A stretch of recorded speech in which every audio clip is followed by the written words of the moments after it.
to your Wednesdays this morning, and we're starting the show today with a man who has completed an incredible mission. That's right. Sitting next to Josie all show yesterday was a real mission, but I did it.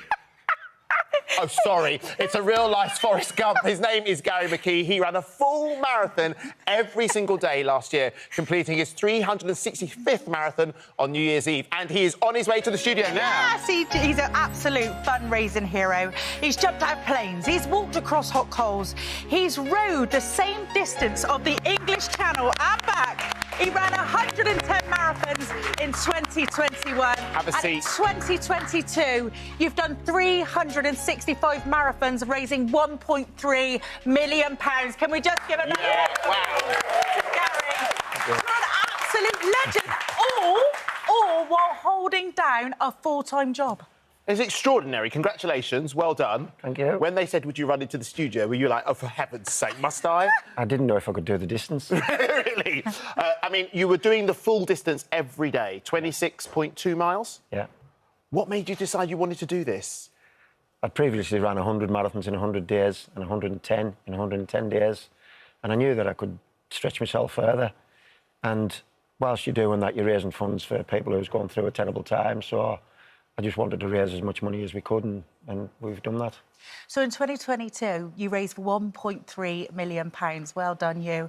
I mean, what you're doing is superhuman, and I just cannot believe that you hold down a full-time job as well. What keeps you going? I think it's just the thought that people are going through a cancer struggle. And I remember when we were told as a family that my dad had cancer and how that devastating word turned our world upside down. So I just wanted to reach out and help people who's going through that similar journey to us and tell them that there is support there. And, you know, whilst I can't fight the battle for them, I can fight it with them. Right, and one of the things when you discovered about that cancer within your family was the effects it had on your mental health as well, just trying to support your father. Yeah. Yeah, because it does drag you down, and you want to show that you've got support for people around you and, you know, give them a bit of hope. And I think that's what this whole challenge has done. It's give people hope. It wasn't just about... it was about getting other people out and realising what they could do with their own mental health. A lot of people who ran with us were suffering, and they're saying it is better than going to the doctors, you know, an escape from their daily struggles. And this is... we're looking at you finishing the challenge. Was there ever a point where you thought, I can't go on? No, we never ever...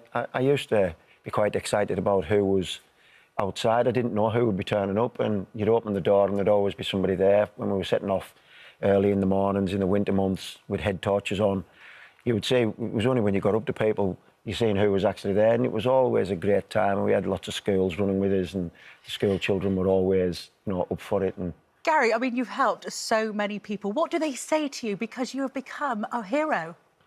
yeah, people are very thankful. You can be you just go shopping or something, and you know somebody will come up to you and just say thank you, and that little thank you means the absolute world, because you know what it does mean to people, you know, going through terrible times. So what's next? Are you going to stop? Are you going to put your feet up, metaphorically and physically? No, I'll always be a fundraiser to help people. That's all I say I want to do, just help people. So I don't actually know what the next challenge will be, but I'm sure it'll be something. OK, well, look, it's been a pleasure and an honour to have you in the studio. We would like to get someone to carry you out, but I think you're going to have to run yourself. Is that OK? I'm sure I can manage. OK, ladies and gentlemen, let's big noise for Gary here. Well done, Gary. Well done. Incredible. You're still sitting there. You're not, no. Am I running up? You just want to why not? Yeah. Thank you very much. Have a good old run. Keep it going. Thank you for everything you do, It's called the warm Gary. down, isn't it? It's called the warm down. There we go. Amazing, amazing man. Unbelievable. There's so much more to come up in today's show. She's our very own refund queen. Alice Beer is here to explain your rights when it comes to Christmas returns. Happy New Year, Alice. What have you got for us? Happy New Year to you too. It's flipping painful, isn't it? Returning all those unwanted Christmas gifts. It's just a really horrible process. Anyway, I'm going to talk you through your rights and, frankly, your wrongs as well. I shall make it a less painful process. Oh, thank you, Alice. Now, how to give your skin a New Year glow.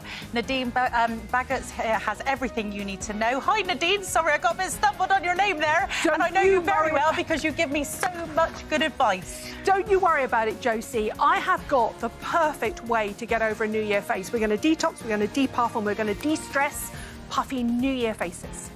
Ooh, Is that what I've got? Just thought I'd check. Right, it's perfect to banish those January blues. Michaela Chiappa is in the kitchen with an Italian classic. Michaela, what are you making?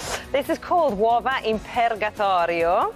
And what I love about this dish is lots of people are there trying to kind of have that healthy fix and they're kind of miserably eating a bit of lettuce.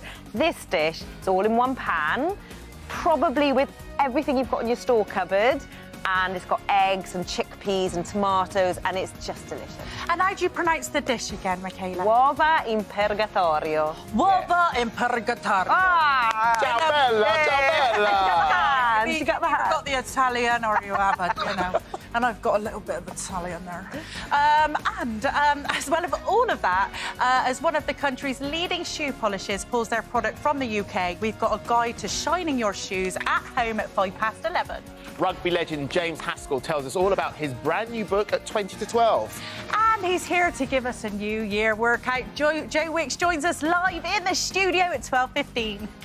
And we're helping you save some money today. The Bank of Dave is here for our phone-in. Morning, Dave. Happy New Year. Happy New Year. Who do you want to hear from? Well, I'd love to hear from anybody that's doing a deal, that's buying something. Maybe you're going to get a washing machine or a car or a carpet or a sofa. Let me help you try and buy that. And I'm also going to be talking about savings today. So it's a full day, really excited, looking forward to it. Oh, so are we. Yes. Give us a call for free on 08000 30 40 44. Download our free This Morning app to get involved. Please get in touch by 11:15 today. And remember, you must be 18 or over. OK, before all of that, we're joined by Giles Brandreth and Anushka Astana to talk through the stories making the newspapers today.